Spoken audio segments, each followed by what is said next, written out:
வணக்கம். Welcome to Chennai IAS academy. எல்லாரும் group 2க்காக ஒரு வேகமான ஒரு படிப்பை வந்து தொடர்ச்சியாக படிச்சுட்டே இருப்போம். இப்போ என்னதான் நம்ம படித்தாலுமே படித்ததை நம்ம வெளியே எடுத்துறதுக்கு ஒரு கொஷின் ப்ராக்டிஸ் செட் சீரீஸ் நமக்கு வந்து பார்த்தோன்னா கட்டாயம் வந்து தேவைப்படுது. அதில் நம்ம பார்க்க போகிறது என்னன்னா, எல்லாருமே ஜிகே எடுத்தோடனே இன்னைக்கு இருக்கிற தலைப்பின் அடிப்படையில் முதல்ல படிக்கக்கூடிய தலைப்பாக எந்த தலைப்பு இருக்குன்னா பாலிட்டி தான் இருக்குது. இந்த பாலிட்டிக்கு ஒரு தலைப்பு வாரியாக, அதாவது நமக்கு இந்திய அரசியலமைப்புலாம் என்ன, இந்திய அரசியலமைப்புக்கு முந்தைய சட்டங்கள்லாம் என்ன, முகவுரைனா எப்படி இருக்கும், அதுக்கப்புறம் வந்து மத்திய அரசுனா என்ன, மாநில அரசுனா, இதெல்லாம் நம்ம படிச்சுட்டு இருக்கோம். இப்போ நம்ம அதை படிச்சு முடிச்சுட்டு இதை படிச்சதை நம்ம கரெக்டாக வெளியே எடுத்துட்டு வரோமா அப்படின்றதுக்கு நம்ம யூஸ் பண்றது பார்த்தோன்னா டெஸ்ட் சீரீஸ்ன்னு சொல்லிட்டு, இப்போ நம்ம அந்த டெஸ்ட் சீரீஸ் பேஸ்ல நம்ம அந்த கொஷின் பார்த்தோன்னா உங்களுக்கு தொடர்ச்சியாக வந்து தினமும் பார்த்தோன்னா ஒரு 20 கொஷின் டெய்லியுமா தலைப்பு வாரிசா பார்த்தோன்னா கொடுக்குற மாதிரி வந்து பிளான் பண்ணியிருக்காங்க. இப்போ அதன் அடிப்படையில் நம்ம ஃபர்ஸ்ட் பார்க்கக்கூடிய தலைப்பு என்னன்னா இந்திய அரசியலமைப்பு அப்படின்ற ஒரு தலைப்பு தான் நம்ம வந்து பார்க்குறோம். அப்போ இந்திய அரசியலமைப்பு அந்த பாலிட்டியில முதல் தலைப்பு ஃபர்ஸ்ட் என்னன்னா இந்திய அரசியலமைப்புன்ற ஒரு தலைப்பு. இந்திய அரசியலமைப்பு எப்போது கொண்டு வரப்பட்டது, எப்போது ஏற்றுக்கொள்ளப்பட்டது, எல்லாமே நான் படிச்சு முடிச்சிட்டோம். என்னதான் படிச்சாலும் இன்னைக்கு டிஎன்பிஎஸ்ல எப்படி வெரைட்டியா கொஸ்டின் கேட்குறாங்க மற்ற சப்ஜெக்ட்ல இருந்து. என்னதான் மற்ற சப்ஜெக்ட்ல இருந்து கொஸ்டின் வேற வேறையா கேட்டாலுமே பாலிட்டி மட்டும் ஓரளவுக்கு நமக்கு தெரிஞ்ச மாதிரி கேள்வியால் தான் வந்து அமையுது. தெரிஞ்ச மாதிரி கேள்வினா என்ன சொல்றது, நம்ம அது என்னதான் நீங்க இப்படி திருப்பினாலும் அப்படி திருப்பினாலுமே அது கூட பேசிக் ஒரு ஸ்ட்ரக்சர் ஃபுல்லாமே அதே மாதிரி ஒரே கண்டென்ட்டா இருக்கிறதுனால இந்த பாலிட்டி மட்டும் எப்பவுமே ஒரே மாதிரி இருக்கு. நம்ம அந்த பாலிட்டி பார்க்கும்போது ஃபர்ஸ்ட் இந்திய அரசியலமைப்பின் உருவாக்கம், இந்த இந்திய அரசியலமைப்போட உருவாக்கம் எடுக்கும்போது ஃபர்ஸ்ட் இந்திய அரசியலமைப்பு கூற்றுகளில் தவறானது எது, நம்ம முதல் கேள்வி பார்க்கணும். நம்ம முதல் கேள்வி பார்க்கும்போது ஃபர்ஸ்ட் பின்வரும் கூற்றுகளில் தவறானது எது, நம்ம கேள்வியில பார்க்கும்போது தெளிவா முதல்ல பார்த்துக்கணும். எந்த ஒரு கேள்வி எடுக்கும் போது நம்ம வந்துட்டானா சரியானது எது தவறானது எதுன்னு சொல்லிட்டு வச்சிருப்பாங்க. இன்னைக்கு நிறைய ட்விஸ்டே எப்படி வச்சிருக்காங்கன்னா சரியானது தவறானதை கொடுத்து நமக்கு வந்து பார்த்தீங்கன்னா குழப்பி விட்டுறாங்க. அந்த விஷயத்த நம்ம கொஸ்டின் முதல்ல பார்த்துக்கணும். கேள்வி படிக்கும் போதே அந்த கேள்வி என்ன சாராம்சத்துல அமைஞ்சிருக்கு, சரியானது கேட்டிருக்காங்கன்னா தவறானது கேட்டிருக்காங்களா அப்படின்னு சொல்லிட்டு பார்ப்போம். ஏன்னா நம்ம கேள்வி எழுதும் போது என்ன பிரச்சனை, நம்ம என்னடா 3 கொஸ்டின் கரெக்டா 3 கீழே இருக்க கூட்டு கரெக்டா இருக்கு அப்படின்னு சொல்லிட்டு நம்ம யோசிப்போம். அதனால என்ன பண்ணோம், ஃபர்ஸ்ட் நம்ம கேள்வி படிக்கும் போதே ஃபர்ஸ்ட் கேட்டிருக்காங்க பின்வரும் கூற்றுகளில் தவறானது எது, ஃபர்ஸ்ட் கேள்வி பொறுத்த வரைக்கும் தவறானது எது கேட்டிருக்கான். நம்ம அடுத்து பார்க்கிறோம். இந்திய அரசியலமைப்பு என்ற கொள்கை முதல்ல அமெரிக்கா ஐக்கிய நாடுகளில் தோன்றியது. அப்படி தோன்றியதா? ஆமானா தோன்றியது.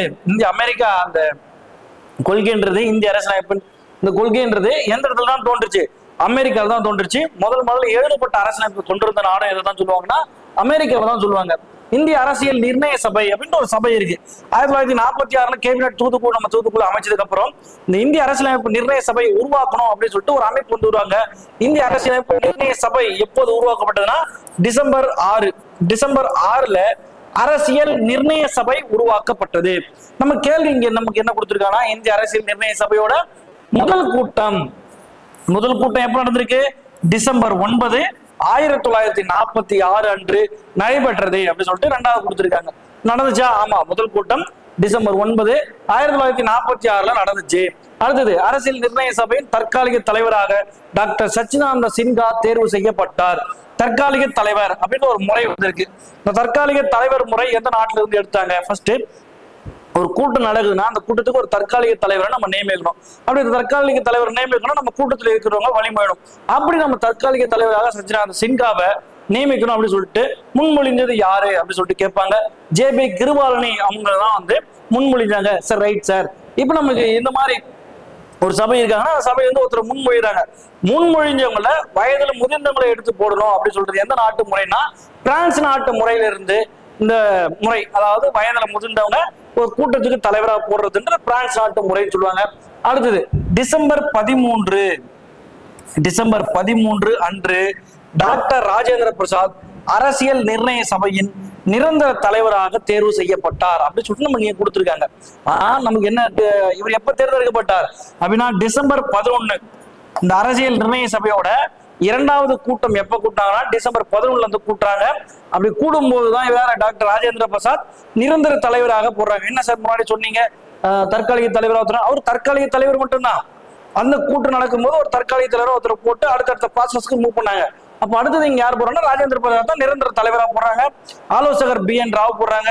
துணைத் தலைவராக H.D. கிருஷ்ணமாச்சாரி அப்படி சொல்லிட்டு ஒரு 2 பேரை வந்து போட்டு விடுறாங்க. அடுத்த கேள்வி 2வது கேள்வி போகும். முதல் கேள்வி ஓரளவுக்கு பார்க்கும்போது இந்த அரசியலமைப்பு நிர்ணய சபை என்ன, அதோட தலைவர்கள்லாம் எப்படி இருந்தாங்க அப்படின்னு சொல்லிட்டு பார்த்தோம்.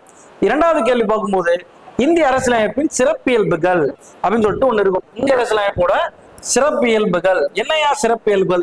இந்திய அரசியலமைப்பு மிக மிக சிறப்பு மிக்கது. எப்படிலாம் சிறப்பு மிக்கது சார் அப்படின்னு பார்க்கும்போது, இந்திய அரசியலமைப்புனா உலகத்திலே பெருசியா, எழுதப்பட்ட அரசியலமைப்புல மிக பெருசு எப்படியா பெருசுன்ற அப்படின்னா, உலகத்துல மக்கள் தொகையில நம்ம தான் ஃபர்ஸ்ட். அதே மாதிரி எழுதப்பட்ட அரசியலமைப்புல ரொம்ப பெருசு.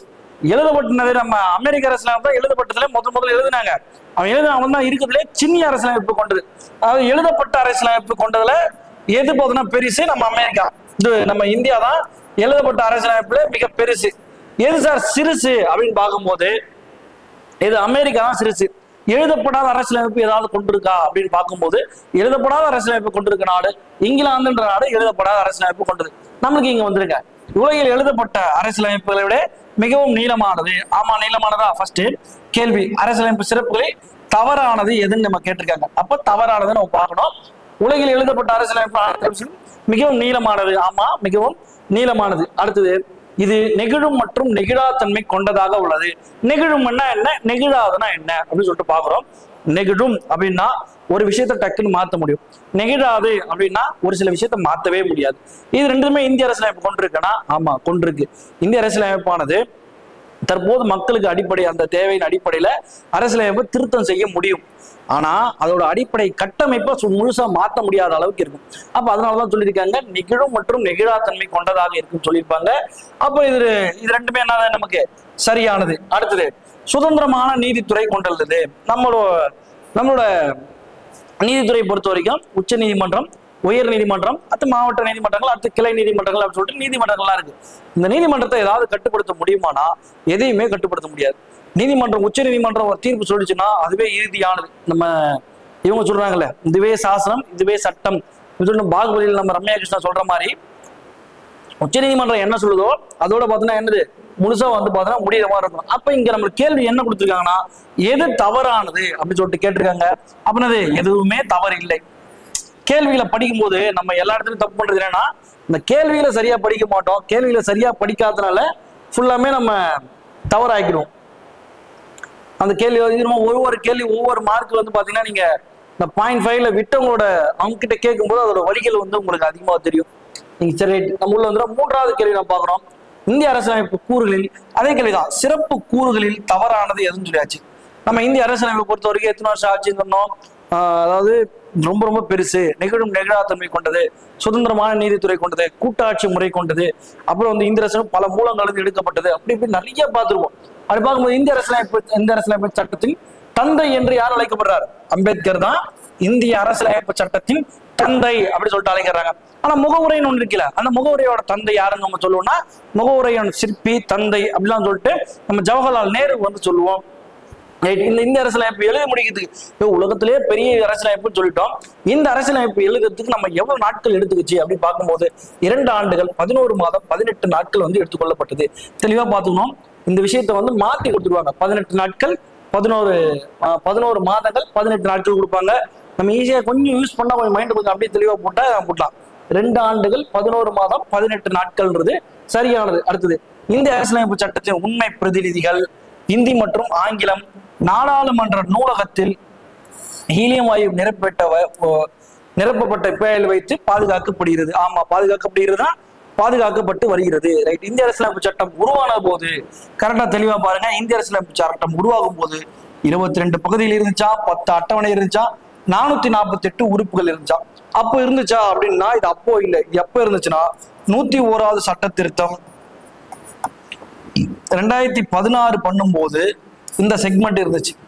சார் இப்போ எவ்வளவு சார் இருக்குன்னா, பகுதி வந்து 25 பகுதி இருக்கும். அட்டவணை எத்தனை இருக்குன்னா 12 அட்டவணை இருக்கும். உறுப்பு பொறுத்த வரைக்கும் 460க்கு மேற்பட்ட உறுப்புகளை பார்த்தோன்னா வந்து கொண்டிருக்கு. அப்ப இந்திய அரசியலமைப்பு சட்டம் போது நமக்கு 2 செக்மெண்ட் தான்.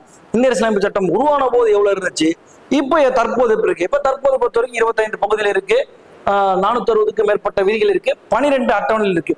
உருவான போது 22 பகுதிகள், 8 அட்டவணை, 395 விதிகள். அது மட்டும் இல்லாம உருவாக்கும் போது 1,45,000 வார்த்தைகள் அதுல வந்து இருந்திருக்கு அப்படி சொல்லிட்டு பதிலா சொல்லுவாங்க. இந்த கேள்வியின் அடிப்படையில எது தவறானதுன்னும் போது டி தான் தவறானது. ரைட். நம்ம அடுத்த கேள்வி பார்க்கிறோம்.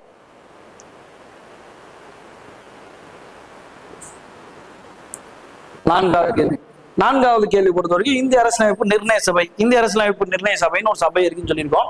இப்போ இந்த இந்திய அரசியலமைப்பு நிர்ணய சபை எல்லாத்துலயும் இன்னைக்கு பெண்களோட முக்கியத்துவமும் தாக்கமும் அதிகமா இருக்கு. இன்னைக்கு அரசு வேலை வாய்ப்புகள் நம்ம போகும்போது 10ல் 7 வேலையை யாருக்கு தான் கிடைக்குதுன்னா பெண்களுக்கு தான் கிடைக்குது.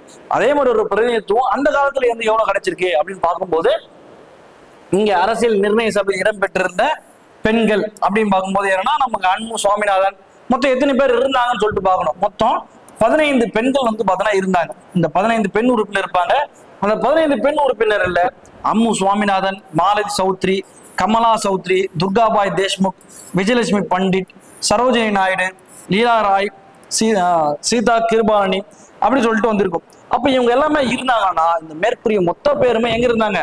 இந்திய அரசியலமைப்பு சபையில பெண் உறுப்பினர் இருந்தாங்க. நம்ம கேள்வியின் அடிப்படையில நம்ம சபை இடம்பெற்றிருந்தாரு யாரும் கேட்கும்போது மொத்த பேர் தான் இடம்பெற்றிருந்தாங்க. பெண்களோட இன்னைக்கு பெண்கள் பார்த்தா எல்லா இடத்துலயும் அவங்களோட ஆதிக்கத்தை பெற்றிருக்காங்க. நம்ம என்னன்னா தமிழ்நாட்டுல தான் முழுமையா பெற்றிருக்காங்க. மற்ற மாநிலங்கள்லாம் இன்னும் பார்த்தோன்னா பின்தங்கிதான் இருக்காங்க. தமிழ்நாடு ஓரளவுக்கு பார்த்தோன்னா பெண்களோட வேலை வாய்ப்புகள் ஓரளவுக்கு இருக்குதுன்னு தான் நம்ம சொல்ல முடியும். ரைட். 1950 இந்திய அரசியலமைப்பு சட்டத்தால் ஏற்றுக்கொள்ளப்பட்ட இயற்கை தேசிய சின்னங்களில் பொருந்தாதது. கேள்வி மட்டும் கொஞ்சம் பாத்துங்க. பொருந்தாது. அப்ப நம்ம இந்திய அரசியலமைப்பு ஏற்றுக்கொள்ளும் போது ஆலமரம் 1950 ஏற்றுக்கொள்ளப்பட்டது. ரைட்டு. தாமரை எப்ப ஏற்றுக்கொள்ளது? 1950 ஏற்றுக்கொள்ளப்பட்டது. மாம்பழம் 1950 ஏற்றுக்கொள்ளப்பட்டது. ரைட். அப்ப 3மே ரைட்டு. அப்ப எது மட்டும் ஏற்றுக்கல? புலி. புலி எப்பதான் தேசிய விலங்காக அறிவிக்கப்படுறா 1972 தான் 72 73 காலகட்டத்தில் தான் மாத்துறாங்க. ஏன்னா நமக்கு இதுக்கு முன்னாடி தேசிய விலங்கா எது இருந்துச்சுன்னா சிங்கம் அப்படின்றதான் நமக்கு தேசிய விலங்காக இருக்கும். புலி எப்ப மாத்துறாங்கன்னா 1973 அந்த இடத்துல பார்த்தோன்னா நமக்கு மாத்தி விடுறாங்க. நமக்கு தேசிய சின்னங்கள் நமக்கு பார்க்க வேண்டியதா இருக்கும். ஏன்னா இதுக்கு முன்னாடி இருக்கும்போது பழைய செட்டப் கொஸ்டின் பார்க்கும்போது நம்ம ஒரு 10 கேள்விகள் தான் டிஎன்பிஎஸ்சி கேட்டாங்க. இப்போ நமக்கு ரிவைஸ் பண்ணி நம்ம கொடுக்கும்போது ஒரு 15 கேள்விகள் கொடுத்துருக்காங்க. அப்போ 15 கேள்விகள் பொறுத்த வரைக்கும் அவங்க கேள்விகள் இந்த பகுதியெல்லாம் கேள்வி இப்போ கேட்கறதுக்கான வாய்ப்பு நிறையவே இருக்கு.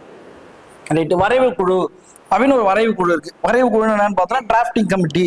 அது இந்திய அரசியலமைப்பு உருவாக்கத்துக்கு பார்த்தோன்னா என்ன பண்ணியிருக்காங்க? ஒரு 15 சிறிய குழு, 8 பெரிய குழு அப்படி சொல்லிட்டு மொத்தம் என்ன பண்ணாங்க? ஒரு 22 குழுக்களை பார்த்தோன்னா உருவாக்கியிருக்காங்களா? அப்ப இந்த 22 குழுக்களை இந்த 22 குழுக்கள் கொண்டாடக்கூடிய மொத்த அதாவது 60க்கும் மேற்பட்ட நாடுகள் 64 லட்சம் ரூபாய் செலவு செய்து இந்திய அரசியலமைப்பு உருவாக்கப்பட்டது. 60 நாட்டுல இருந்து எடுத்துன்னு வந்துட்டாங்க.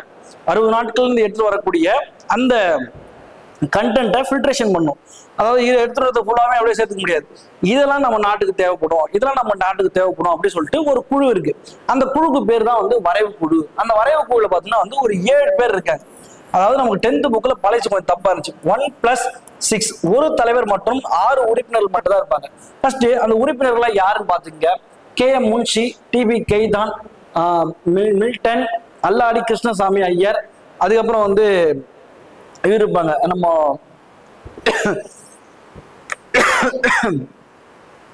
மில்டன், கெய்தான், மாதவராவ், கிருஷ்ணசாமி, கிருஷ்ணமாச்சாரி அப்படி சொல்லிட்டு மொத்தம் ஒரு 6 பேர் இருப்பாங்க. நம்மளுக்கு கேள்வியை பொறுத்த வரைக்கும் இவங்களுக்கு பதிலாக யார் இடம்பெற்றிருக்காங்க? மாதவராவுக்கு பதிலாக யார் இடம்பெற்றிருந்தா மில்டன் அப்படின்றவர் தான் பார்த்தீங்கன்னா இடம்பெற்றிருக்காங்க. இந்த மில்டன் பார்த்தீங்கன்னா மாதவராவ் பார்த்தீங்கன்னா இறந்துட்டு இருப்பாரு. அதுக்கு பதில் பார்த்தீங்கன்னா மில்டன் வந்திருப்பாங்க. அப்புறம் கிருஷ்ணமாச்சாரி, TT கிருஷ்ணமாச்சாரி இறந்திருப்பாங்க. கிருஷ்ணமாச்சாரி எனக்கு வேண்டாம் அப்படின்னு சொல்லிட்டு வெளியே போயிட்டு இருப்பாரு. கிருஷ்ணமாச்சாரி போனதுக்கு அப்புறம் கெய்தான்றவங்க பார்த்தீங்கன்னா இறந்திருப்பாங்க. இதை வரைவு குழு உறுப்பினர் ஆயிருப்பாங்க. இதை மட்டும் பார்த்துக்கணும். அதாவது மாதவராவை பொறுத்த வரைக்கும் இறந்துட்டு இருப்பாரு. இறந்ததுனால மில்டன் உள்ள வந்திருப்பாரு. கிருஷ்ணமாச்சாரி பொறுத்த வரைக்கும் கெய்தான் இறந்ததுக்கு கிருஷ்ணமாச்சாரி இறந்ததுனால கெய்தான் உள்ள வந்திருப்பாரு. சரிங்களா? இது மட்டும் கொஞ்சம் தெளிவா பாத்துக்குங்க. அதுக்கேற்ற மாதிரி மூவ் பண்ணிக்கலாம். அடுத்தது நம்ம இந்திய அரசியலமைப்பு சட்டம் 1935. அதாவது இந்திய அரசியலமைப்பு சட்டம் இப்பதான் கொஞ்ச நேரத்துக்கு முன்னாடி பார்த்தோம். இந்திய அரசியலமைப்பு சட்டத்தை பொறுத்த வரைக்கும் ஒரே நாடுல இருந்து பெறப்பட்டது இல்ல. எங்க இருந்துலாம் எடுத்திருக்கோம்? 60க்கும் மேற்பட்ட நாடுகள்ல இருந்து எடுத்திருக்கோம். 60க்கும் மேற்பட்ட நாடுகள்ல ரூபாய் 64 லட்சம் ரூபாய் செலவு செஞ்சிருக்கோம். டிஎன்பிஎஸ்சில எந்த கொஸ்டின் பேப்பர் எடுத்தாலுமே இந்திய அரசியலமைப்பின் மூலங்கள் அப்படின்னு சொல்லிட்டு ஒரு தலைப்பு இருக்கும். அந்த தலைப்புல இருந்து எப்பவுமே நம்மளுக்கு கொஸ்டின் இருக்கும். டைரக்டா கொஸ்டின் இருக்கும், இல்லைன்னா இன்டைரக்டா இந்த நாட்டுல இருந்து எடுத்ததுல இது வராது அப்படின்ற மாதிரி கொடுத்துருப்பாங்க. நமக்கு இங்க கேள்வியில் என்ன கொடுத்துருக்காங்கன்னா 1935 கொண்டு வரப்பட்ட மூலங்கள்ல எது பார்த்தோன்னா தவறானது அப்படின்னு சொல்லிட்டு கொடுத்துருக்காங்க. அதை நம்ம பார்க்கும்போது ஆளுநர் பதவி இருந்துச்சுன்னா இருந்துச்சு, நீதித்துறை இருந்துச்சுன்னா இருந்துச்சு, கூட்டாட்சி விதி இருந்துச்சுன்னா இருந்துச்சு, பொதுப்பணி தேர்வாளர் இருந்துச்சுன்னா இருந்துச்சு. என்ன சார் எல்லாமே இருந்துச்சு சொல்றீங்கன்னா, இந்திய அரசியலமைப்பு உருவாக்கப்படும் போது எப்படி உருவாகி இருக்குன்னா 1935 சட்டத்திலிருந்து 2/3 எங்க இருந்து எடுத்திருக்காங்க, நம்ம 1935 சட்டத்துல இருந்து எடுத்திருக்காங்க. இந்த சட்டம் வரும்போது இது வந்து 321 விதிகளையும் 10 அட்டவணைகளையும் கொண்டிருக்கு. இந்த 35 சட்டம் வரும்போது இது எல்லாமே பார்த்தோன்னா முழுக்க கொண்டிருக்கு. அடுத்து பார்க்கும்போது அப்ப நம்மளுக்கு இந்த கேள்வி அடிப்படையினது எது தவறானதுன்னு கேட்டிருக்காங்க. எதுவுமே கிடையாது, எல்லாமே என்ன பண்றோம், எல்லாமே சரியானது, மொத்தமே சரியானது. ரைட். அடுத்து நம்ம 8வது கேள்வி பாக்குறோம். 8வது கேள்வி கேட்கும்போது இப்ப நம்ம முகவுரை அப்படின்னு பாக்குறோம். இந்திய அரசியலமைப்பு நம்ம உருவாக்கிட்டோம், அரசியல் நிர்ணய சபைன்னு ஒன்று உருவாக்கிட்டாங்க. இந்திய அரசியலமைப்பு நிர்ணய சபை உருவாக்கணும். அடுத்த ஒரு எல்லா மக்களோட ஒரு விஷயமா இருக்குன்னா, எப்படி இதை வச்சு நீங்க மெயின்டைன் பண்ண போறீங்க? எந்த புக்கா இருந்தாலுமே என்ன பண்ணணும்னா நமக்கு ஒரு ஃபர்ஸ்ட் பேஜ் தேவைன்னு நம்ம சொல்லுவாங்க. அது வந்து டிசம்பர் 13 அப்படின்ற ஒரு டேட் நீங்க ஞாபகம் வச்சுக்கணும். டிசம்பர் 13 என்ன பண்ணுவோம்னா, நம்ம ஏற்கனவே வந்து இந்திய அரசியலமைப்பு உருவாக்கணும்னு சொல்லிட்டு பிளான்லாம் ஏற்கனவே போட்டுட்டு இருப்பாங்க. போட்டு நமக்கு அதை நம்ம ப்ரொசீட் பண்றாங்க. அமெரிக்கால தான் வந்து முகவுரைன்னு ஒரு செக்மெண்ட் இருக்கு, அதே மாதிரி நம்ம ஃபாலோ பண்ணிக்கலாம் அப்படின்னு சொல்லிட்டு முகவுரை அப்படின்ற ஒரு முகவுரை வந்து பார்த்தீங்கன்னா நம்ம ஜவஹர்லால் நேரு வந்து பார்த்தீங்கன்னா உள்ள எடுத்துட்டு வராங்க. டிசம்பர் 13 தாக்கல் செய்யறாரு. அது ஜனவரி 22 என்ன பண்றாங்க, நாடாளுமன்றத்துல ஏற்படுறது முகவுரைன்ற ஒரு செக்மெண்ட்டை பார்த்தோன்னா ஏத்துட்டு இருப்பாங்க. நம்மளுக்கு இங்க கேள்வி என்ன பண்ணுறது பார்த்தீங்கன்னா, இந்திய அரசியலமைப்பின் முகவுரையில் சுதந்திரம், சமத்துவம், சகோதரத்துவம் இது மொத்தமே எங்கிருந்து பெற்றிருக்கின்றாங்க, ரஷ்ய அரசியலமைப்புல இருந்து பெறப்பட்டதுன்றாங்க. ஆனா இது எங்க இருந்து எடுத்திருக்கோம், பிரெஞ்சுல இருந்து எடுத்திருக்கோம். சுதந்திரம், சமத்துவம், சகோதரத்துவம் இதெல்லாம் எங்க இருக்கு, பிரெஞ்சோட மொழிகளா இருக்கும். அதுக்கப்புறம் பார்த்தீங்கன்னா வந்து முகவுரையில் உள்ள சமூக பொருளாதார மற்றும் அரசியல் நீதி, சமூக பொருளாதார மற்றும் அரசியல் நீதி என்ற வார்த்தை எங்க இருக்கு, இதெல்லாம் தான் வந்து பார்த்தோன்னா ரஷ்யால இருக்கு. அப்ப நமக்கு என்னன்னா இந்த இடத்துல கொஞ்சம் ஒரு சில விஷயங்களை மாற்றி கொடுத்துருக்காங்க. அப்படி பார்க்கும்போது நமக்கு இந்த இடத்துல கூற்றுகளை கவனிக்கும் போது எது சரியா வருது, இது ரெண்டுமே தவறுதான் அப்படின்னா ஆப்ஷன் டி, இரண்டுமே தவறு. அடுத்து நம்ம தலைப்பு அடுத்து பார்க்கிறோம். அடுத்த கேள்வி 5வது, இந்திய அரசியலமைப்பு சட்டம் 1935 இருந்து நேரடியாக பெறப்பட்டது. ரைட்டு. இந்திய அரசியலமைப்பு சட்டம் நேரடியாகவே பெறப்பட்டதாம். பல விதிகள் கிட்டத்தட்ட சொற்றொடராகவோ நகலெடுக்கப்பட்டது என்று கூறியவர் அப்படி சொல்லி சொன்னாங்க. நம்ம இப்போ போன கொஸ்டின்ல பார்க்கும்போது சொன்னோம், இந்திய அரசியலமைப்பு தான் பண்றோம் 2/3 தான் வந்து நம்ம 1935 சட்டத்துல இருந்தே நம்ம எடுத்திருக்கோம். அப்படி எடுக்கும் போதே இது 321 விதிகளையும் 10 அட்டவணைகளையும் கொண்டிருக்கு அப்படின்னு நம்ம சொன்னோம். இதுக்கு முன்னாடி பார்க்கும்போது நம்ம சொல்லியிருந்தோம். அப்ப நம்ம அதை சொல்லும் போது இந்த விஷயத்த இங்க கொண்டாந்துருக்காங்க அப்படின்னு சொல்லிட்டு நான் சொன்னா நீங்க ஏத்துப்பீங்களா? ஆனா இது நம்ம ஒரு நம்ம வல்லுநர்கள் நம்ம சொல்லும் போது என்ன பண்ணுவோம், அதை நம்ம ஏத்துப்போம். அப்ப இந்த இடத்துல யார் சொன்னது அப்படின்னு சொல்லும் போது சார் ஐவர் ஜென்னிங்ஸ் அப்படின்றவர் தான் வந்து இந்த விஷயத்த சொல்லியிருப்பாரு. இந்திய அரசியலமைப்பு சட்டமானது, இந்திய அரசு சட்டம் 1935 இருந்து நேரடியாகவும் பெறப்பட்டது. பல விதிகள் அல்லது கிட்டத்தட்ட பார்த்தோன்னா வந்து நகல் எடுக்கப்பட்டதாகவே இருக்கு. இது இந்திய அரசியலமைப்பு சட்டம் 1935 தான் ஃபுல்லாமே எடுத்திருக்கோம் அப்படின்ற விஷயத்த சார் ஐவர் ஜென்னிங்ஸ் பார்த்தோன்னா வந்து சொல்றாங்க. ரைட்டு. அடுத்த கேள்விகளா பார்க்கும்போது வந்து 10வது கேள்வி, நம்ம இது இப்ப கொஞ்ச நேரத்துக்கு முன்னாடி சொன்னோம் முகவுரைனா நான் சொல்லிட்டு பேசும்போது சொன்னோம். இது முகவுரை பொறுத்தவரைக்கும் ஜவஹர்லால் நேரு டிசம்பர் 13 1946 குறிக்கோள் தீர்மானத்தை அரசியல் நிர்ணய சபையில் கொண்டு வந்தாரா? ஆமா, கொண்டு வந்தார். இது வந்து 1947 ஜனவரி 22 நாள் இந்திய அரசியல் நிர்ணய சபையால் இந்த குறிக்கோள் தீர்மானம் ஏற்றுக்கொள்ளப்பட்டது. ஏன்னா நம்ம எந்த ஒரு விதியை தரும் போது என்ன ஆகுனா நாடாளுமன்றத்துல பேசப்படுவாங்க, நான் சரி எது தப்பு எது அப்படி சொல்லிட்டு பேசுவாங்க. அதை பேசுன அடிப்படையில இந்த குறிக்கோள் தீர்மானம் ஏற்றுக்கொள்ளப்பட்டது. இதுதான் வந்து அரசியலமைப்பின் முகவுரையாக அமைந்தது. முகவுரை எப்படி சொல்றாங்கன்னா அரசியலமைப்பின் திறவுகோல் அப்படின்னு சொல்லிட்டு சொல்றாங்க. அரசியலமைப்பின் திறவுகோல், இது இந்த முகவுரை தான் இந்திய அரசியலமைப்போட திறவுகோல் அப்படின்னு சொல்லிட்டு ஒரு அறிஞர் சொல்லியிருப்பாரு. அது யாருன்னா பார்க்கவா அப்படின்னு சொல்லிட்டு ஒருத்தருப்பாங்க. இந்த கூற்றுகள்லாம் பார்த்தோன்னா அப்படியே நம்ம பார்த்துரும். முகவுரையை நம்ம பார்க்கும்போது அது யார் சொன்னது, இதெல்லாம் ஒவ்வொருத்தரும் விமர்சனம் அளிப்பாங்க அப்படின்னு சொல்லிட்டு நம்ம இந்திய அரசியலமைப்போட ஆன்மா, இதயம் ஆன்மான்னு சொல்லிட்டு 32 ஆர்டிகல் பத்தி நம்ம அம்பேத்கர் சொல்லியிருப்பாங்க. அப்ப இது மாதிரி விஷயங்கள்லாம் நம்ம அப்படியே எடுத்துக்கணும்.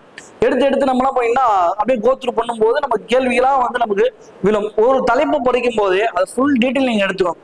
ரைட். நம்ம அடுத்த கேள்வி, இந்த கேள்வியை பொறுத்த வரைக்கும் என்னது மொத்தமே சரி, அனைத்தும் சரி.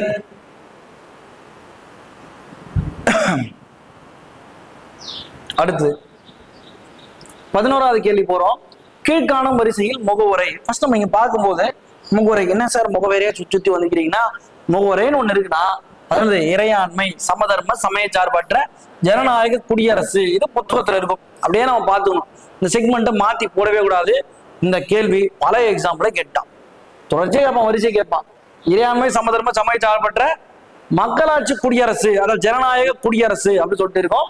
இந்த கேள்வி தொடர்ச்சியா கேட்டது முகவரை பற்றிய சரியான தொடர். அந்த கேள்வி நம்ம பார்க்கும்போது அதை ஈஸியா அடிச்சு விட்டு விடணும். ரைட், நம்ம அடுத்த கேள்விக்கு போறோம். 12வது கேள்வி போகும்போது, இந்திய அரசியலமைப்பின் முகவுரை ஒரு முறை மட்டுமே திருத்தம் செய்யப்பட்டுள்ளது. ஆமா, ஒரே முறை மட்டும்தான் திருத்தம் செஞ்சோம். ரைட், இந்திய அரசியலமைப்பின் முகவுரை அமெரிக்க அரசியலமைப்பிலிருந்து எடுக்கப்பட்டது. ஆமா, நான் முன்னாடியே சொல்லும் போது சொன்னோம், ஜவஹர்லால் நேரு அமெரிக்கால இருந்து இது எடுத்துட்டு வந்தோம் அப்படின்னு சொல்லியாச்சு. அப்ப அமெரிக்கால இருந்து எடுத்துட்டு வரப்பட்டது. அடுத்தது, இது 42வது சட்ட திருத்தம் 1972 மூலம் முகவுரையில் சமதர்ம, சமய சார்பற்ற ஒருமைப்பாடு என்ற 3 வாசகங்கள் சேர்க்கப்பட்டது அப்படின்னு சொல்றாங்க. ஆமா, இது ஒரே முறை மட்டும் தான் 42வது சட்ட திருத்தம் மூலம் 1976 சேர்த்திருக்காங்க. இது எந்த வழக்கு அப்படின்றது ஒரு கேள்வியா இருக்கும். நம்ம ப்ரீவியஸ் இயர்ல கொஸ்டின்ல அடிக்கடி திருப்பி திருப்பி கேட்டே இருப்பாங்க. முகவுரை ஒரு முறை திருத்தப்பட்டது, அந்த ஒரு முறை திருத்ததற்கான எந்த வழக்கு காரணமாக இருந்துச்சு அப்படின்னு சொல்லிட்டு கேட்பாங்க. அது எந்த வழக்கு அப்படின்றத என்ன பண்ணுங்க, கமெண்ட்ல வந்து போட்டுருங்க. ரைட், அப்ப இங்க இதன் அடிப்படையில் இங்க என்னது, மொத்தமே பார்த்தோன்னா சரி, அனைத்தும் பார்த்தா சரி. அடுத்த கேள்வி 13வது கேள்வி பார்க்கிறோம். முகவுரையில் உள்ள இடம்பெற்றுள்ள நாம் அப்படின்னா அது இந்திய மக்கள்.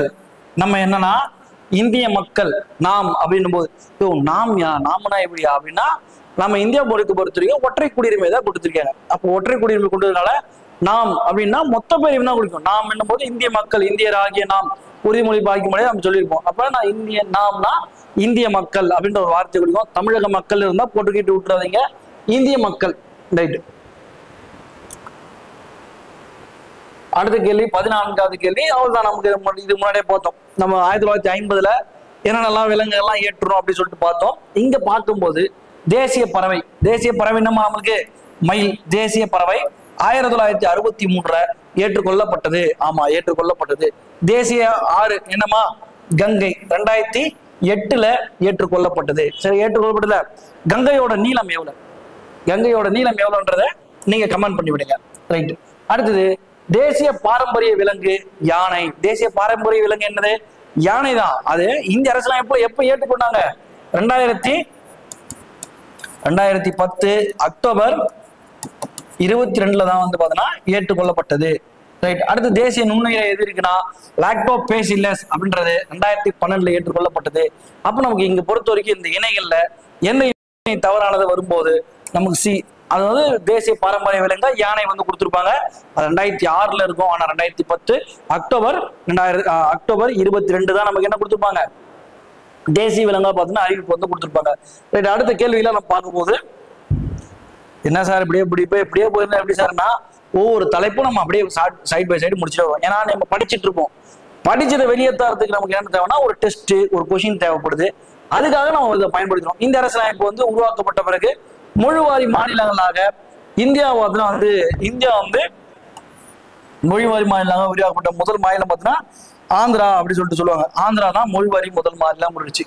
சரிங்க சார், இது சுதந்திரத்துக்கு பிறகு. சுதந்திரத்துக்கு முன்னாடி யாருன்னா உருவாக்கிட்டாங்களா சார்? இந்த மொழிவாரி மாநிலம் கான்செப்ட் இப்பதான் தொடங்குச்சா? இதுக்கு முன்னாடி இருந்தே இப்ப பிரச்சனை இருக்குன்னா 1890 இருந்தே மொழிவாரி மாநிலங்களா வேணும்னு சொல்லிட்டு ஒரே டார்ச்சர். யாருன்னா இந்த பீகாரம், ஒரிசாவும் பார்த்தோன்னா அடிச்சு மாஞ்சிட்டு இருந்தாங்க. அவங்க ஃபர்ஸ்ட் மொழிவாரி மாநிலம் பிரிக்கப்பட்ட மாநிலம் எதுன்னு நம்ம கேட்கும் போது எது, ஒரிசா தான் வந்து மொழிவாரி மாநிலம் முதல்ல பிரிக்கப்பட்டது. ஆனா நம்மளுக்கு கேள்வி என்னன்னா, சுதந்திரத்துக்கு பிறகு உருவாக்கப்பட்ட முதல் மாநிலம் எப்படின்னு கேட்கும்போது தான் ஆந்திர பிரதேசம். ஆனா நம்ம பொட்டி சீதாராமன் திருப்பாப்புல அவர் என்ன பண்ணாரு, ஒரு 56 நாட்கள் உண்ணாவிரதம் இருந்து பார்த்தோன்னா சாகும் வரை உண்ணாவிரதம் இருந்து அப்புறம் இறந்துட்டு இருப்பாரு. அவர் இறந்ததுனால நம்ம என்ன கொடுத்துறாங்க அந்த டைம்ல, உடனே சரியா கொடுத்து ஆந்திராவை தனியா பிரிச்சு விட்டுரு அப்படின்னு சொல்லிட்டு பார்த்தா பிரிச்சு விட்டுறாங்க. ரைட், அடுத்து ஆந்திராவை பிரிச்சு விட்டுருனே, என்ன பிரிச்சு விட்ட அப்படின்னா அது மத்தாளங்கள்லாம் பிரிச்சு விடு அப்படின்னு சொல்லிட்டு ஒரு கோஷ்டி கிளம்பும் தானே. அவனுக்கு ஒரு பரிசு கொடுத்துட்டா நம்மளுக்கு தேவைப்படும்னு சொல்லிட்டு கேட்பல, என்னையும் பிரிச்சு விடியா, அப்ப நான் மட்டும் இழிச்ச வேணாம் அப்படின்னு சொல்லி நம்ம கேட்போம்ல. அப்ப அதன் அடிப்படையில் கேட்கறதுக்காக கேட்டுட்டானுங்க. ஆரம்பத்துல இருந்தே ஒரு கோஷ்டி வந்து சுத்திட்டு இருக்கு, எது இதெல்லாம் நமக்கு தேவைன்ட்டு. அப்பனா ஒரு 3 குழுக்கள் வந்து பார்த்தீங்கன்னா அந்த மொழிவாரி மாநிலம் பிரிக்கிறதுக்காக பண்ணியிருப்பாங்க. ஃபர்ஸ்ட் எஸ்கே தார் குழு 1948 வந்து பார்த்தீங்கன்னா எஸ்கே தார் குழுன்னு சொல்லிட்டு ஃபர்ஸ்ட் அந்த குழு தான் வந்து போட்டிருப்பாங்க. மொழிவாரி மாநிலங்களா பிரிக்கலாமா, ஏன்னா பழைய காலத்துல இருந்து அடிச்சு மாஞ்சிட்டு இருக்காங்க. சுதந்திரம் நம்மளுக்கு 1947 கொடுத்துருக்காங்க. கொடுத்ததுக்கு அப்புறம் நம்மளுக்கு மொழிவாரி மாநிலம் கொடுக்கலாமா வேண்டாமான்ற ஒரு பேச்சு பத்தினா பேசிட்டு இருக்காங்க. அப்ப எஸ்கே தார் கமிட்டி தான் சொல்றாங்க, ஒரு சில கருத்துக்களை சொல்லி இல்ல வேண்டாம் அப்படின்ற மாதிரி சொல்றாங்க. ஜேவிபி கமிட்டி அப்படியே ஜவஹர்லால் நேரு, வல்லபாய் பட்டேல், பட்டாபி சீதாராமையா அவங்க அடிப்படையில் 1948 உடனடியா அடுத்து அவங்க ஒரு கமிட்டி போடுறாங்க. அவங்க போட்ட கமிட்டி என்னதான் சொல்லுதுன்னா இவங்க சொன்ன கருத்துக்களை ஏற்றுக்கொள்ளுது. அடுத்து உடனே ஏத்துக்கிறாங்க. அடுத்து 3ஆவதா போட்டு பார்த்தீங்கன்னா வந்து பசல் அலி அப்படின்ற ஒரு கமிட்டி. இது வந்து பசல் அலி தலைமையில ஒரு குழு வந்து போடுறாங்க. இது எப்ப போட்டாங்க, 1955 வந்து போடுறாங்க. அப்ப இந்த குழு போட்ட அடிப்படையில் வந்து மாநில மறுசீரமைப்பு ஆணையம் அப்படின்ற ஒரு ஆணையத்தை அமைச்சு 14 மாநிலம் 6 யூனியன் பிரதேசமா பார்த்தீங்கன்னா வந்து இந்தியாவை ஃபர்ஸ்ட் உடைக்கிறாங்க. ஃபர்ஸ்ட் பிரிச்சு அவங்க வந்து பார்த்தீங்கன்னா மூவ் பண்ணிவிடுறாங்க. நம்மளுக்கு பொறுத்த வரைக்கும் இது அமைச்சு கொடுத்ததுக்கான கமிட்டி குழுக்கள் போட்டு பார்த்தோன்னா வருஷங்கள் அமைச்சுங்க. தார் குழு 48, ஜேவிபி குழு 48. ஃபர்ஸ்ட் பார்த்தோன்னா தார் குழு தான் வந்துச்சு, அதுக்கப்புறம் தான் ஜேவிபி குழு, அதுக்கப்புறம் பசல் அலி குழு அப்படின்னு சொல்லிட்டு 3 குழுக்கள் வந்திருக்கும். ரைட்டு. அடுத்து பார்த்தோன்னா வந்து 17வது கேள்வியை நம்ம பார்க்குறோம்.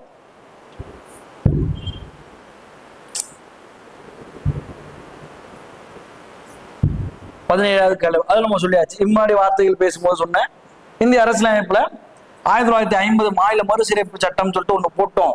அப்படி உருவாக்கப்படும் போது எத்தனை மாநிலம் உருவாக்குறாங்கன்னா 14 மாநிலம் 6 யூனியன் பிரதேசம் அப்படின்றத பார்த்தீங்கன்னா வந்து உருவாக்கி இருப்பாங்கன்னு சொல்லிட்டு பேசணும். ரைட். அப்படின்னா மீதி இப்ப எத்தனை சார் மாநிலம் இருக்கு அப்படின்னு பார்க்கும்போது தற்போது 28 மாநிலங்களும் 8 யூனியன் பிரதேசங்களும் தற்போது வரைக்கும் இருக்கு. அப்போ அந்த ஒரு மாநிலம் உருவாக்கப்படும் போது ஒரு சில எப்படி ஒரு மாநிலத்தை உருவாக்கணும் அப்படி சொல்ல நீ உருவாக்க நீ போய்க்க அப்படின்னு சொல்லிட்டு விட முடியுமா? அப்ப என்ன பண்ணுவாங்க, ஒரு சட்ட திருத்தம் போடுவாங்க. அதுக்கு ஒரு வருஷங்கள்லாம் வரும்ல, நம்ம அதை பார்க்கணும். ஏன்னா இன்னைக்கு கேள்விகள் அது கொஞ்சம் மாணவர்கள் மத்தியில கொஞ்சம் அந்த கேள்வி பார்த்தோன்னா கொஞ்சம் எஃபெக்டா இருக்கு. அந்த கேள்வி என்ன, தேர்வாணைய நோக்கிலே நம்ம பார்க்கும்போது அந்த கேள்விகள் பசங்க கொஞ்சம் தப்பு பண்றாங்க, மற்றதெல்லாம் ஓரளவுக்கு அப்படியே போட்டுறாங்க. இந்த கேள்வி வரும்போது 16வது மாநிலமாக உருவாக்கப்பட்டது எது அப்படின்னு சொல்லிட்டு பார்ப்பாங்க. 16வது மாநிலம் நாகாலாந்து தான் உருவாக்கி இருக்காங்க. 17 ஹரியானா, 18 இது 22 சிக்கிமும், 25வது மாநிலமாக கோவாவும் பார்த்தோன்னா உருவாக்கியிருக்காங்க. இது நம்ம இதை கொஞ்சம் அப்படியே ஞாபகம் வச்சுக்கிறோம் தெளிவா. ஏன்னா இந்த மாநிலங்கள்ல நம்ம 28 தான் இருக்கு, 14 ஏற்கனவே இருக்கு. 14 பத்தி நம்ம கவலை இல்லை. 15 இருந்து 28 வரைக்கும் என்ன எப்போ உருவாக்குனாங்க, எந்த சட்ட திருத்தம் அப்படின்னு சொல்லிட்டு பாக்குறோம். ஏன்னா நமக்கு மாநிலங்கள் மற்றும் யூனியன் பிரதேசங்கள் ஒரு தலைப்பு இருக்கு. அந்த தலைப்புல வரும்போது நமக்கு சிலபஸ் பேஸ்ல நமக்கு இது இருக்கு. அதனால இந்த ஒரு வார்த்தையை வச்சு நம்ம கொஸ்டின் வருது. இனி வரும் இந்த தேர்வு போன தேர்வுலாம் நீங்க பாத்தீங்கன்னா இந்த இப்போ ஒரு நீக்கிற எக்ஸாம் நடந்திருக்கு. அந்த எக்ஸாம்ல இந்த கேள்வி வந்து எஃபெக்டா இருக்கு அப்படின்ற மாதிரி சொல்லியிருக்காங்க. நீங்க வந்து நீங்க வரக்கூடிய கேள்விகளை எடுத்து பார்க்கும்போது நமக்கு இந்த பார்ட் ஒரு முக்கியமான பார்ட்டா இருக்கும். இது அல்லது அது அப்படின்னு எடுக்கும்போது நமக்கு இந்த பார்ட்ல கேள்வி வர மாதிரி இருக்கும். இந்த தலைப்பை கொஞ்சம் பார்த்துக்கிறது நல்லது. ரைட். அடுத்ததா பார்க்கக்கூடிய 19 அவள்தான். இது ஒரு ஈஸியான கேள்விதான். எந்த சட்ட திருத்தத்தின்படி டெல்லி தேசிய தலைநகர் பகுதியாக வடிவமைக்கப்பட்டதும் டெல்லி ஒன்றிய அரசு ஆளுக்கு சிறப்பிடம் வந்து வழங்குச்சு அப்படி சொல்றாங்க. எங்கன்னா 69வது சட்ட திருத்தம் 1991 அடிப்படையில டெல்லி வந்து சிறப்பு அந்தஸ்து அடிப்படையில் தலைநகரா வந்து அறிவிச்சுட்டாங்க. டெல்லி வந்து யூனியன் பிரதேசமா இருந்தாலும் இந்தியாவோட தலைநகரா எதுதான் இருக்குது, டெல்லி தான் இருக்கு அப்படின்னு சொல்லிட்டு நம்ம சொல்லியிருப்பாங்க. அடுத்ததான் பார்க்கக்கூடிய தலைப்பு எதுனா, இந்த அரசியலமைப்பு சட்டமானது பிற அரசியலமைப்பு சட்டங்களில் இருந்து சூறையாடி தொகுக்கப்பட்டது அப்படின்னு சொல்லிட்டு யாரே சொல்றது, ஜவஹர்லால் நேருவே சொல்றாரு. ஏன்னா இந்திய அரசியலமைப்பு ஒரு அரசியலமைப்பு நாங்கள் உருவாக்கியிருக்கோம். இந்த அரசியலமைப்பு எப்படி தொகுக்கப்பட்டது அப்படின்னா பல்வேறு நாடுகள்ல இருந்து சூறையாடி தொகுக்கப்பட்டது. ஏன்னா நம்ம குறைஞ்ச நாள் தான் இருக்கு. கொஞ்ச நாள்ல அதாவது 46 47 சுதந்திரம் கிடைக்கும் போது அப்ப இவ்வளவு பெரிய நாட்களுக்கும் இவ்வளவு பன்முகத்தனம் கொண்ட மக்களுக்கும் எல்லாருக்கும் சேர்ந்த மாதிரி ஒரு அரசியலமைப்பு வேணும்னா இது பல நாடுகள்ல இருந்து பல மக்கள் ஏற்கனவே புழக்கத்தில் இருக்கிற ஒரு சட்டத்தை அதை நம்ம யூஸ் பண்ணும் போதுதான் சரியா வரும் அப்படின்றது அடிப்படையில் இது சூறையாடி தொகுக்கப்பட்டதுன்னு சொல்லிட்டு பார்த்தோன்னா வந்து ஜவஹர்லால் நம்ம அம்பேத்கரே பார்த்தா இந்த விஷயத்தை வந்து பார்த்தா சொல்லியிருப்பாங்க. ரைட்மா. இப்போ நீங்க பார்த்தோன்னா ஒரு 20 கேள்விகள் நம்ம தொடர்ச்சியா பார்த்துருக்கோம். இந்த 20 கேள்விகள் உங்களுக்கு பயனுள்ளதாக இருந்திருக்கும். இனிவரும் காலங்கள்ல ஏன்னா நமக்கு ஃபர்ஸ்ட் கொடுக்கும் போதே கொஞ்சம் பயந்துட்டீங்கன்னா வச்சுக்கோங்க, என்னையா இப்படிலாம் கேள்வியை கேட்கறாங்கன்னா, ஏன்னா இன்னைக்கு வரும் காலங்கள்ல சோர்ஸ் புக் அடிப்படையில் தான் நமக்கு கேள்விகள் ஃபுல்லாமே அமையுது. அது நீங்க கடந்த குரூப் 4 மற்றும் இப்போ இந்த டெக்னிக்கல் எக்ஸாம் 2 எக்ஸாம் நடந்திருக்கு. அந்த 2 எக்ஸாமோட கேள்விகளோட தாக்கம் நம்ம பார்க்கும்போதே உங்களுக்கு தெளிவா தெரிஞ்சிருக்கும். கொஞ்சம் கேள்விகளோட தாக்கம் சாராம்சம் எல்லாமே கொஞ்சம் எஃபெக்டிவாக தான் கேட்குறாங்க. ஏன்னா அவங்க கொஞ்சம் அட்வான்ஸ் லெவல் போயிட்டாங்க. ஏன் சார் இவங்க அட்வான்ஸ் லெவல் போகிறாங்கன்னா வேற வழி கிடையாது. ஏன்னா ஒரு நோட்டிஃபிகேஷன் போடுறாங்கன்னா அவங்க வேகன்சி இன்னைக்கு வந்து அளவு பார்த்தோன்னா ரொம்ப குறைவாக தான் இருக்குது. எப்படியும் குறைஞ்சபட்சம் ஒரு இன்னைக்கு குரூப் 2 வேகன்சி போதுன்னா 645 வேகன்சி தான் இருக்கு. அப்போ இவ்வளோ வேகன்சி குறைவாக இருக்குன்னா நம்ம கொஸ்டின் பேப்பரோட தரத்தை கொஞ்சம் லீட் பண்ணுறாங்க.